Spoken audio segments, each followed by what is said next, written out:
Welcome back to Narrowing the Divide. Today's guest is Jessie Torres. Jessie specializes in helping people realize the gifts in their pain and or their trauma and learn how to leverage that to take control of their lives or their work.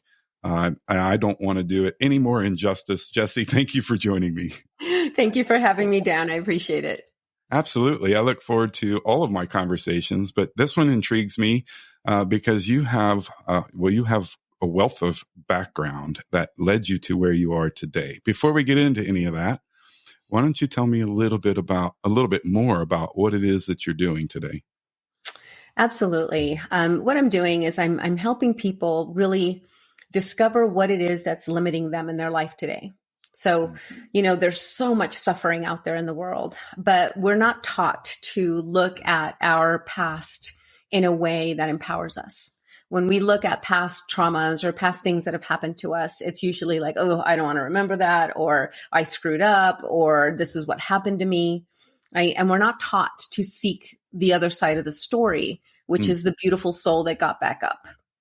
And so part of it is when we have any limitation in our life today, we don't know to know, right? We don't know to know that there's an invisible thread of something that happened in the past that's creating limitation now. And we're not taught to seek it in that manner. We only, like people say, coaches say, your past doesn't equal your future. And I say, absolutely it does. We're just not taught to seek the other story, right? It's like when you see the child being abused, you feel terrible and you feel, oh my God, that poor child was victimized, right? But there's also a child that got back up, that still decided to be kind, that still decided to grow up and be a good person. Like that is there too. So what if that resilience that child built was something that they didn't know they were going to need in the future? And so when we start to see ourselves through a different set of lenses, I always say I help people see the unseen so they never unsee it. And we can start to rewrite the story and pull the gifts and the beauty from our past to anchor our strength and our power today versus see only the limitation or the hurt. So really helping people recognize and live into the survivor side of life after whatever may have come. And the thriver side, not just survival, because some of the things that we do in survival, like let's just say somebody had a father who was, you're never going to amount to anything. And you know what? Don't even try. Don't even bother. And then that child grows up and becomes very successful because it has the mentality of like, I'll show you. Right. And they live from that having to prove energy. And so they do well on paper, but they're exhausted, burnt out, they're unhappy because it's never enough. It's a cat chasing its tail, and they're chasing worthiness on their accomplishments. And those are the main people I work with. That makes so much sense. And, you may not know this about me, but I spent 13 years in the military as a victim advocate. And that's just the title because I prefer, especially in those scenarios, to use the word survive. But I absolutely concur. There's much more to getting beyond survival, and that's moving into thriving. So I love that. That's right.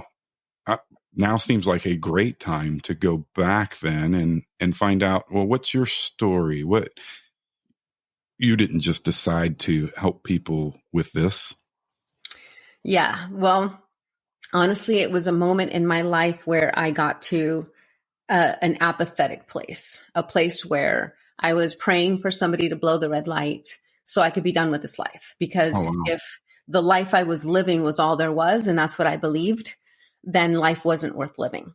It's like, but my children didn't, because of them, I didn't take my own life because I didn't want that to be what they carry the rest of their world. But I wanted it. I was praying for somebody to do it because I didn't know that I could have another way out. Divorce wasn't an option.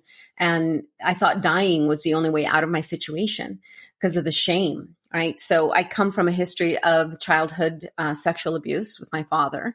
And so from that abuse, I created the story that I was now gross, dirty, Nobody would ever love me. Right. So now I met my husband. And by the way, I always give this disclaimer. This isn't to vilify anybody. I love my ex. I love my dad. It's like, I've now come to a place of total forgiveness and also acceptance of my journey, because I get to be here to help serve others out of suffering. So when I was 18, I then met my soon to be husband. And he called out what was happening with my father. He said, he brought me home late one night, because when I turned 18, I started to rebel. I was like, okay, Dad, you want me home at midnight? I'll be home at 2. Like I was just like, I'm out of here, because I was still running from him. And when I was 16, I tried to tell my mom, but he twisted my words. Molest, I use the word molest, and molestar in Spanish means to bother or annoy. So he twisted my words, and I never heard another word about it. And so for the next 2 years, I was still running from him. And so when I turned 18, I met this guy, and he brought me home late. My dad was on the porch, angry, told him to get out, told me to get in the house, and, yelled at me throughout the night. But the next day, my then boyfriend said, what's up with your dad? And I said, what do you mean? He was mad because you brought me home late. And he said, no, that was a jealous man. And those words opened Pandora's box in me that had me share with him probably more than I needed to.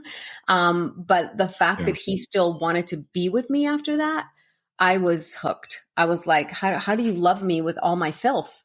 Like now you know everything. And so I fell madly in love.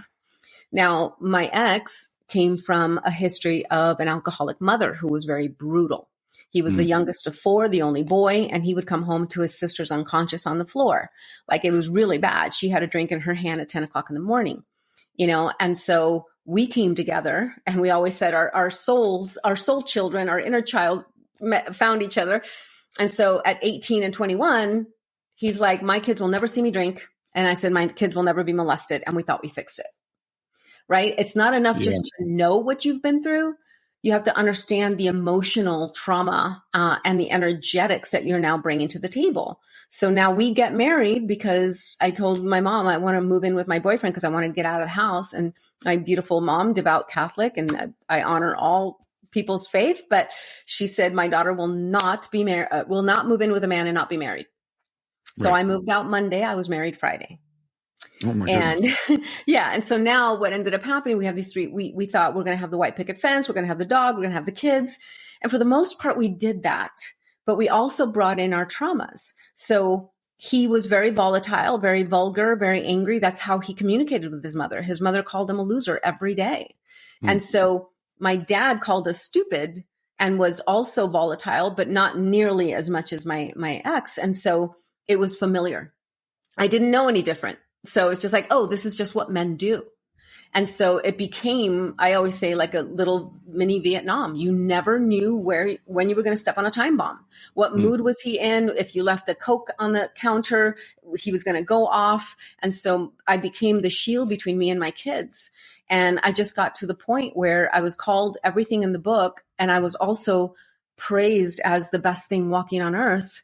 And I was also beat down to the worst, disgusting thing you could possibly say. So it was just very confusing to me. And I thought, if this is what life is, I don't want it. It hurts too much. I got numb. I got to a point where I told him, I said, you've stabbed me everywhere. And I kept band-aiding and band-aiding. I bled out. I got nothing left. I was numb. And it was an act of kindness that got me to come out of that situation. An act of kindness that I wish I knew the people's information now, because I would love to thank them. Like, they'll never know who they woke up. But this act of kindness, my dad had taught me that, people want to get in your pants, so don't trust anybody. And my ex had told me, people want to mess up a good marriage, Jess, so don't talk to anybody about our marriage. So I looked down at the ground. I didn't make eye contact. It just was safer to just not connect, because my ex was very jealous. So when these people acted kind, it short circuited me. I was like, I don't know. You mean you're giving me this for no reason? Like, I don't understand.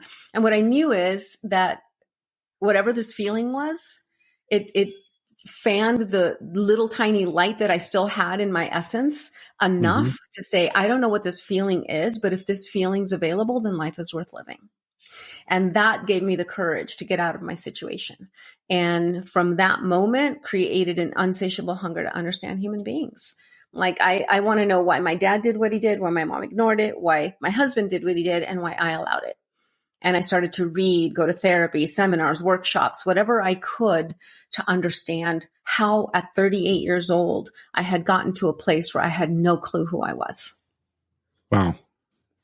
Yeah, I can relate to so much of those feelings, different stories, but I'm 48 and I like to tell people I'm still searching after life in the military. So, yeah, 6 years since the military, and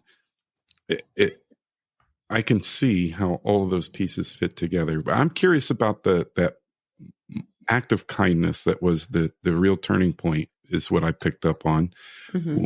Can you share more about what they did? Yes, I love to tell the story because it allows me to relate to people that we are not helpless, that your smallest act of kindness can change the trajectory of someone's life like it did mine. So true. And what it was my ex was a police officer. He was LAPD, and he had gotten in an injury, medically retired, and then was a special agent for Amtrak. And so I always loved the excitement, and I went on like many ride-alongs. And I like looking for the invisible brake in the police car, and I thought, I want to help people. And I had never done anything for myself. And I was a mom, I was a stay-at-home mom, and I took care of the kids, but I'm like, I want more. And I knew that I was not going to be a cop. I'm not going to throw anybody up against the wall. But I thought, what about firefighting? And so at that time, I took a CERT class with its community emergency response team. Mm-hmm. And my ex, again, being so controlling, he went with me, although he didn't need it. He was a cop, but he went with me to monitor, who I was talking to. Right. And then the next phase was an EMT course. And because I thought, what if I be a firefighter? Right. And I thought that at least I'm helping people and I'll learn how to help people. So I took an emergency medicine course. The time didn't work out with him, so I was able to take it on my own. But I was terrified. So I'm in this class and I'm the girl in the back of the classroom peeing her pants because the teacher is telling her, everybody stand up and introduce yourself. I'm just like, oh no, because I'm so scared. Right. But one of the things the teacher said, he said, this class is very difficult. You're going to need group study. So I'm immediately scanning the room for only women because my husband will not allow me to have group study with men. So this is kind of the way it was. Well, so what happened is, as we're going through the course, I ended up flunking. I had a 10-chapter quiz and my ex broke his leg. He broke his tib fib on a motorcycle accident. Mm-hmm. So I'm at the hospital in the morning. I'm at the hospital at lunch hour. I was working in corporate at the time. I went home, fed the kids, went back to the hospital and had to be there till 11 o'clock at night. And I had this quiz and I flunked it. And I was devastated. It was the first thing I'd ever done for myself. And you can't fail, for emergency medicine. You're going to be answering 911 calls. So one fail, you're out, right? So the teacher approached me and said, he asked me what was going on because it wasn't like me. And I said, I told him what was going on with my husband and what had happened. And he said, look, I'll do you a favor. And instead of flunking you, I won't give you a fail, but I'll give you an incomplete if you promise to take the course again next semester. Mm-hmm. And I was so elated. I was like, because I was always the good girl and I don't get a fail. I was so devastated. And so what he allowed me to do was audit the class. So now the class is like half of it's lecture and then the other half is scenarios. So because I was there auditing, I became the patient for the mock 911 calls. So now, and I'm like shy and I'm like, and now I'm being strapped to a gurney. I'm like, oh my God, if my husband sees this, I'm dead. I was being put under stairwells. I was put in elevators. I was put under bushes and people are pulling leaves out of my hair. And they're like, thank you so much. Like you're helping us learn. And what I ended up doing, this is back in 2003. So, making slideshow videos was not as easy, but I created this montage video of their journey. Because this is community college. So you have college, they came in with mohawks and piercings and now they're standing at attention in uniform, So I did this montage video for them as a gift and they all pulled together and bought me a Best Buy card. They just put money in a pool and they bought me this gift certificate. That's all it was. But that in and of itself was just like, they were thanking me throughout. It was so nice. And I'm not familiar with this. Like, everybody is a threat to me until they're not, And so the fact that they were being kind, the fact that they all pulled together and got me this gift, it totally short-circuited me. I'm like, I don't understand. You're giving me something from my perspective for no reason. And so I knew that Saturday class, I was alive. And when I went home, I felt dead. And just that was enough to have me go, okay, something else is available than the life I was living. Then I need to fight for it. Well, so then I love that. What a great testament to the power of kindness, because I believe in kindness and sharing it every opportunity that I get. And I don't, oftentimes when you approach the world like that, you never see the impact. Right. And so it's nice to hear a testament to what a simple act of kindness could do. So I'm curious then, so you realized that life had more potential than you ever believed or thought, or maybe even were told. Mm-hmm. That was the turning point. What happened next? What did you do? Well, I was in massive survival at that point. My ex was very angry and very volatile, and he was making death threats to my boss, to my teacher, and so I went and I slept on the parking lot of churches just to not go home, because the minute he saw me, he would go into this tirade. I have twin boys and a daughter, and they were 17 and a half at the time, and my daughter was 15. So they were in this very sensitive age. And so they were seeing this explosion of rage. And so it was very, very difficult. Foreclosed on the house, repoed all the cars. Like, I was turned upside down in every way a human could be turned upside down. But I think that there was something in me that knew I had to get through it. I was terrified. I had to buy a Thomas guide back then. MapQuest was just coming out. I had to buy a Thomas guide just to drive out of my city, because I didn't know. I didn't go anywhere. That's how kept I was. So I went into massive survival, cried, pulled over, got back in my car to try to find a place for us to live. We came from a 3,000 square foot custom built home to I'm making $10 an hour back then. Wow. Having to have my mom on Social Security co-sign for me to just get an apartment. So it went into massive survival. But in that, it was like every challenge that was placed in front of me, I faced. And I started to build grit. And again, it created that hunger of like, I got to figure this out. I got 3 kids that are depending on me. I need to figure out how to get past my fears, how to get past my belief system that this is all there is. Like, what if I could create more? And I remember the first book I picked up, is why I love authors. And I don't remember the entire premise of the book, but I remember in one section that it just taught me that I could actually change my beliefs. It's like, you don't know, like when you're in it, like I didn't know I was living with shame. I didn't even know to call it shame. It's just what I was. I thought this is who I am. Right. And when I realized that I can change my beliefs, that I was in control of that, and that I didn't have to believe what I was patterned to believe. Again, another short circuit moment. I was like, And then it just created more hunger and more curiosity. And it was until my own therapy session, which I said to my therapist, I'm like, I want to do what you do, but that's a lot of school and that's a lot of time. And this was now probably 2005, 2006. And she said, you should be a coach. And I'm like, soccer coach? Like, what are you talking about? Like the coaching industry was not as big as it is right now.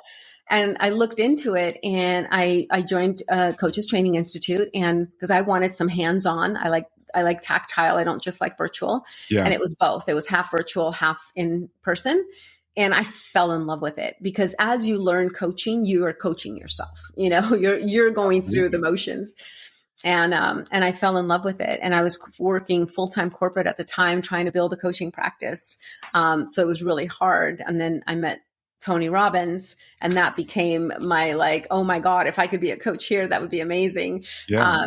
And the story of how I got there is one for another time, but it's a great one as well. The determination that it took when, Tony Robbins gets thousands of resumes a day, and what I did to actually get in front of the director of coaching, and what I was willing to do, which is sleep in my car just to meet him. And when I finally did, I just said, hey, introduced myself. My name is Jessie Torres. And he's like, oh, I do remember you. You speak Spanish, don't you? And I said, yes, I do. And he said, we talked for like 20 minutes. He said, next thing is to give you a call. And true to his word, he did. And I became a Tony Robbins coach for 7 years. And so what's great about that is that with Tony, he's built such obviously a huge empire. But what's beautiful about having been a coach there is that I got to coach people from all over the world. And when you do that, you start to see human behavior patterns, right? It doesn't matter where you come from. You just see what's going on. And so it gives you a really good muscle. And then from that, I wanted more. And Tony Robbins is an amazing coach and he's doing amazing work. But I wanted more of a spiritual connection for me. I wanted to evolve, be mindset shifting, right? I wanted to understand why we had limitation to begin with. And so I went to India, became a meditation instructor. I apprenticed with a shaman for a year. I went to Heart Math Institute, which is a beautiful organization, and understand the rhythm of the heart and what happens in our frequency and our bodies when we're in a depleted emotion. Became a trainer there. And I've just kind of been in this unsatiable hunger. And I'm always still learning, always still training, I have my own coaches, that I work with because I believe in it so much. I 100% support that. And it's funny. I heard you talking Tony Robbins there for a second, and then you brought him up. So I was going to say that sounds a lot, a lot of what he focuses on, especially like creating lasting change. That that ability to shift our beliefs, change those beliefs and those value systems that we have picked up, been taught, or, have grown with us along the way. Society influences some of that even, Absolutely. And I agree. Coaching people from all over the world is an amazing experience. Like you, I have just a genuine curiosity for what makes people do the things they do, why they do it, and always seeking opportunities to learn like that. It sounds like you've had some really fabulous experiences. I've never been to India. Been lots of other places, but that sounds like it was a really unique experience. Definitely. So you recognize that you could change those beliefs, and then you started not to take anything away, but then you started to pursue the education and the knowledge, so to speak, to reinforce that and really start to implement change. Is that right? Absolutely. And again, ultimately, and this is why I'm so passionate about it, people don't know, they think this is all there is, or, life is good. It's not bad, but they have this knocking on their heart that says there's more for me. I know there's a bigger game I'm meant to play, but I just, why am I seeking more? Why can't I just be happy with what I have? And there's a stopping point, and I'm here to create an army of angels. I want to awaken the light warrior within, the part of us that wants to, because I believe that when we fall in love with ourselves, all we want to do is give. All we want to do is give back to the world, right? It's like we're here for each other. Nobody goes it alone. If you're lone wolfing it, then that's a sad day. You know what I mean? It's like whenever we do something good or great, the first thing you want to do is tell somebody you love, like this thing happened. We're here for each other. So if we can really come back to our essence, come back to our truth, come back to the magnificence that we are, the beauty that God, universe, whatever your belief is, created, and we can fall in love with ourselves, we start to see humanity with a different set of lenses. And when we do, we see things with compassion. We see that when somebody treats us unkind, it's a reflection of their pain, not our truth. And then we can wrap compassion. It doesn't mean we are on the other side of their bullseye, but we can wrap compassion around them, because in order to spew venom, they have to eat that first. And that really sucks. So good. It really is. What would you tell the person who might be listening right now, who is in that space of, I feel like there's more out there for me, but I'm not sure what or how to figure that out? What would you tell that person? Keep seeking. Keep seeking. Don't stop. Don't stop looking just because you hit a wall, or because sometimes we feel guilty over wanting more. Like, why do I want more? Like, things are good. Why do I want to disrupt things? But here's the thing. If you do what you've always done, you're going to get what you've always gotten. right? And if there's something else you're seeking, don't be afraid to step into the unknown. Sometimes it's not that it's dangerous or that it'll disrupt things in a negative way. It'll disrupt things in a good way, because in order for us to have expansion in our spirit, we have to have new resistance. So if it's scary, if you know what your big audacious dream is, but you don't share it with anybody because, it's like, who are you to have that kind of life? Let's just annihilate that right now. Like, who are you not to?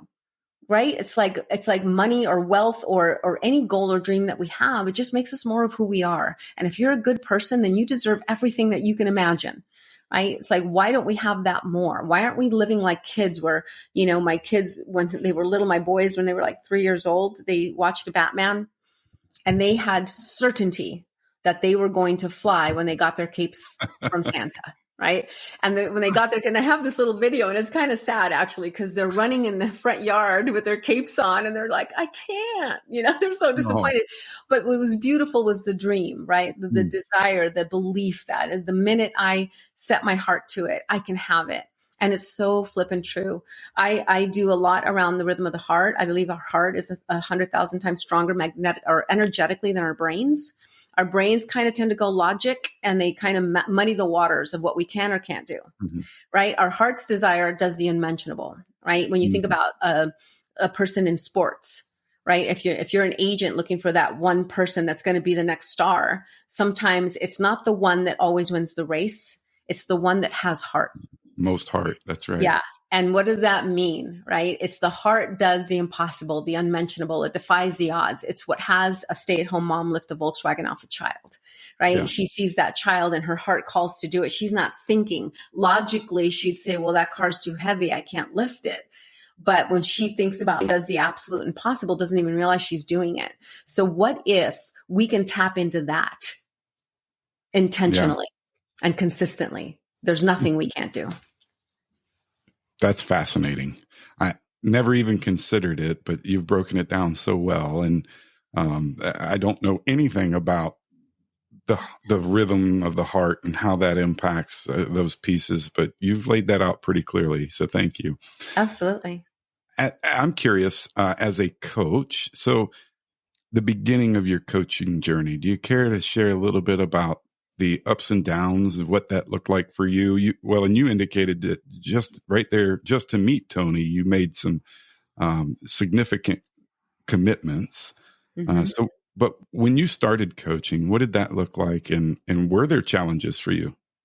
Absolutely, there were. I mean, again, at the time, I'd gotten my coaching certification, but I was still working full time, and not just full time in corporate. So you're like talking almost 8 to 8. I would come in on Saturdays, work till 2:00.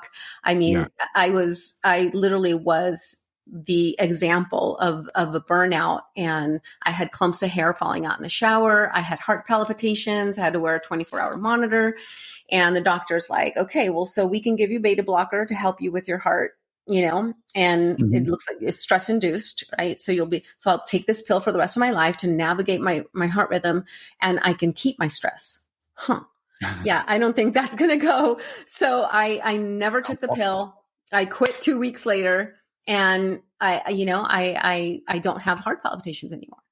But they were literally sentencing me to have that pill and continue my stress. They're like, well, this will help monitor the heart so it doesn't do that while you stress out. No.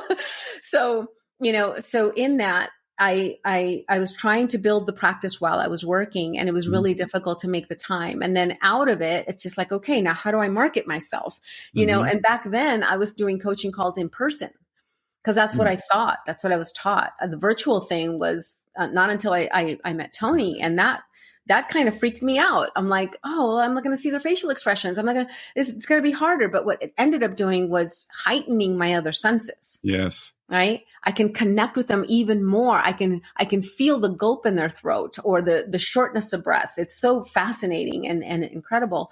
But yeah, it was about finding clients and marketing myself. But you know what? I grinded. I did networking. I joined the Chamber of Commerce. I did the whole thing. This is back again in 2005. Now things tend to be more virtual, which is great. But yeah, it definitely had its ebbs and throws in the beginning stages in order to find enough clients to make it go. And then once I joined Tony, then, I was able to get on some sort of, rhythm with coaching clients. Oh, that's great. So there's a testament to, I've run into many coaches who have worked with or are working with Tony Robbins and the things that they offer. And all of them seem to have a fabulous experience there.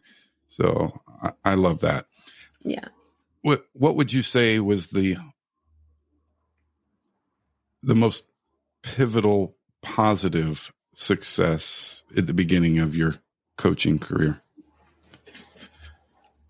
Like not a pivotal turning point, but what was the highlight, that, if there was one? I think that for me and for where I wanted to take my coaching, which again, Tony's doing great work. Mm-hmm. However, I wanted to go beyond the force, right? It felt more like a force. Make your move, shift your mindset, and which is all great tools. Yes. However, I wanted to know what was the limiting thing to begin with. Why do I need to force my mindset?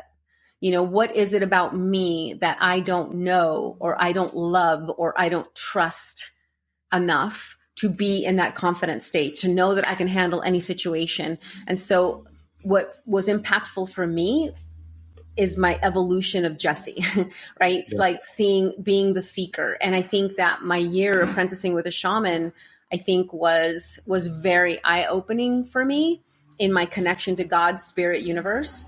One of the things I haven't talked about is the loss of my two brothers. My brother was murdered when I was 28 and he was 29. And in that moment, I lost my faith completely. I questioned God and whether you exist or not. And if you do, I hate you for taking my brother. That's how I felt.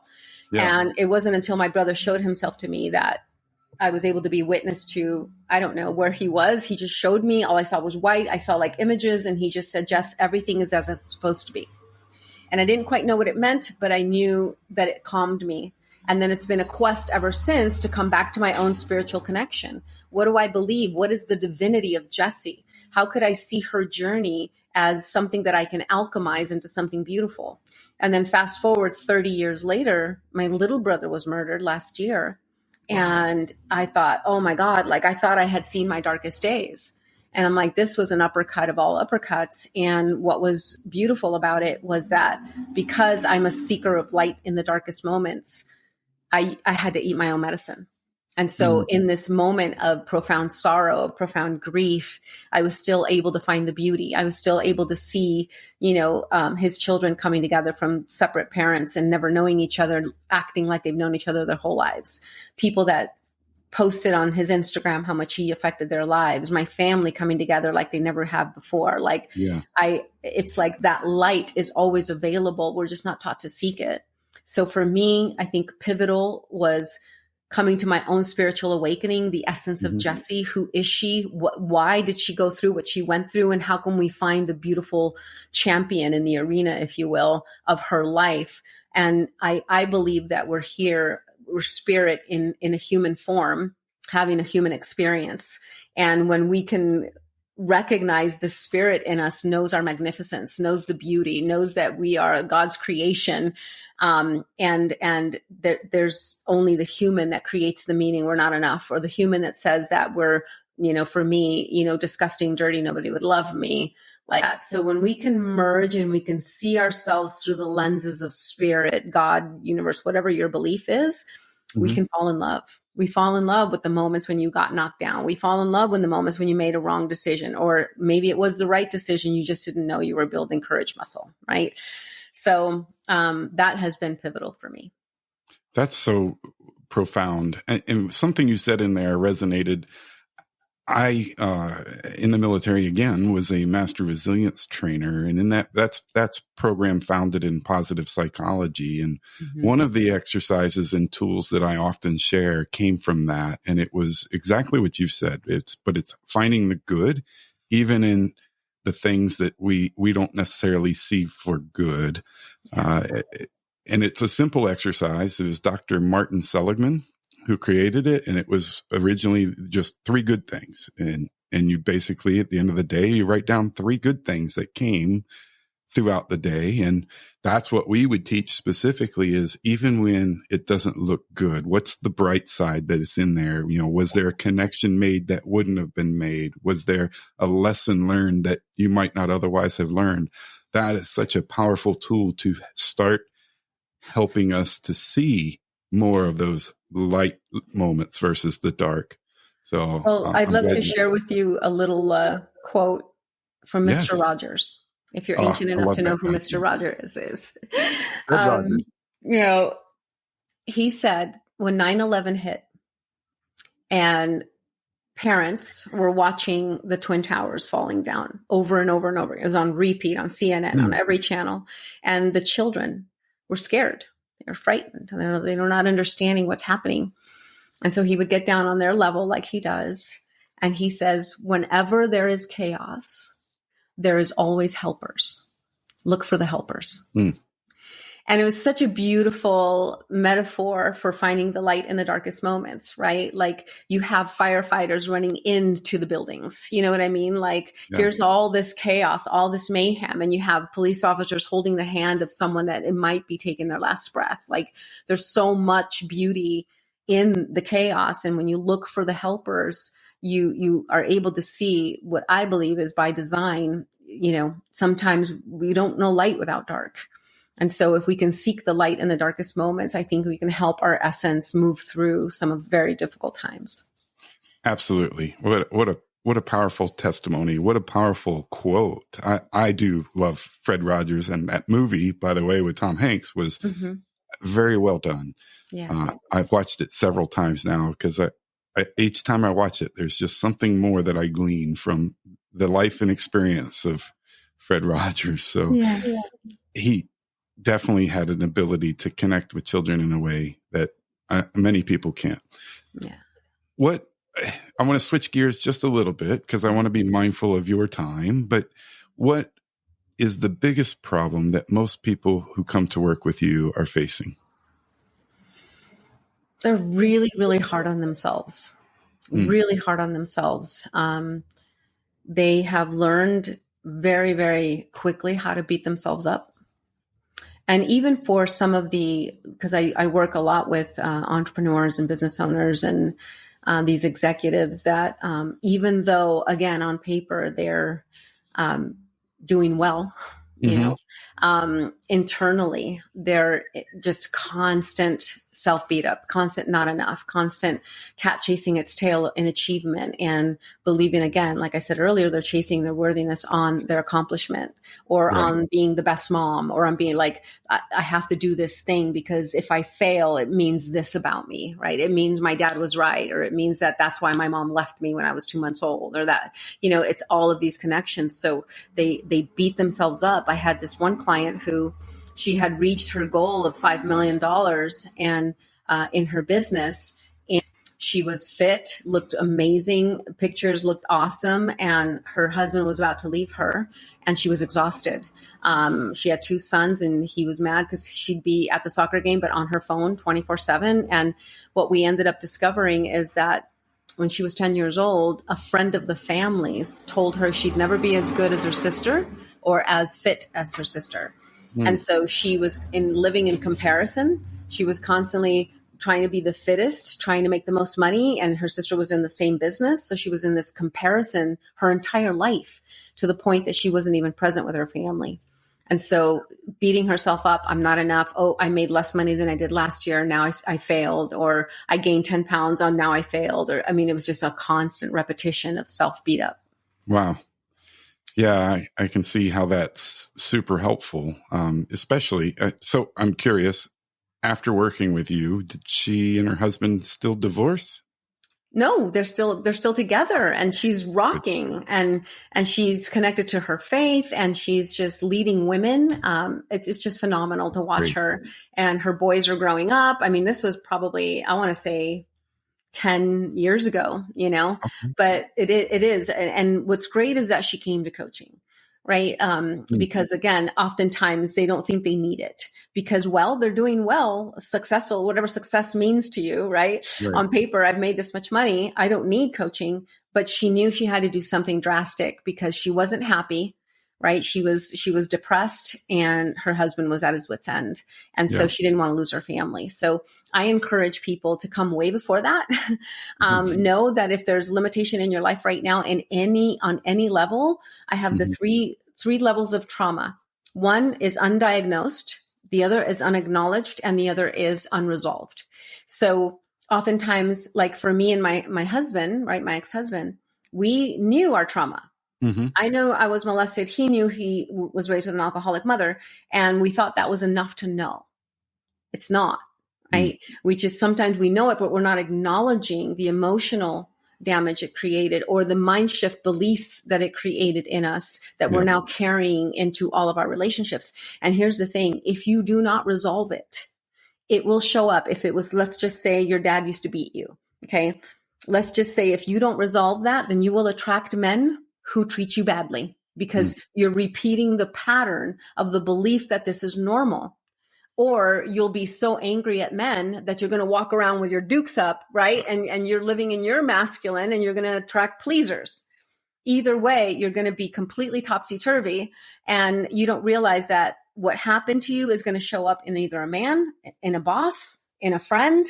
It'll repeat itself in other situations and other human beings until you resolve it.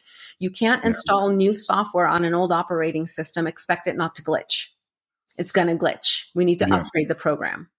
That is outstanding. And if people wanted to find out more about your work, where would you tell them to go? Unshakablelife.com.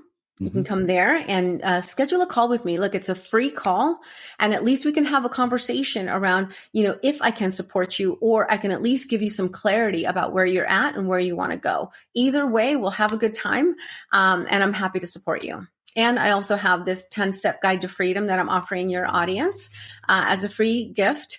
And it's a guide that says, no matter what your situation is, no matter what you're going through, where you might think that there's no way out, this guide will give you some tools to utilize right now, no matter what your situation is. So I'm happy to give it to you guys. And again, schedule a call with me and I'd happy to support. Wow, that's wonderful. I'm sorry. Did you tell us where to go to get the guide? It'll be in your show notes. Yes. Okay. I'll put the link in the show notes. We did talk about that beforehand. My apologies. So no worries. Any parting thoughts or one piece of wisdom that you would drop for someone who's struggling and they're on the fence? Maybe they're not ready to call you or to look you up or call me for that matter. But what piece of advice or word of wisdom would you give them? Something that I think I would have wanted to know when I was younger.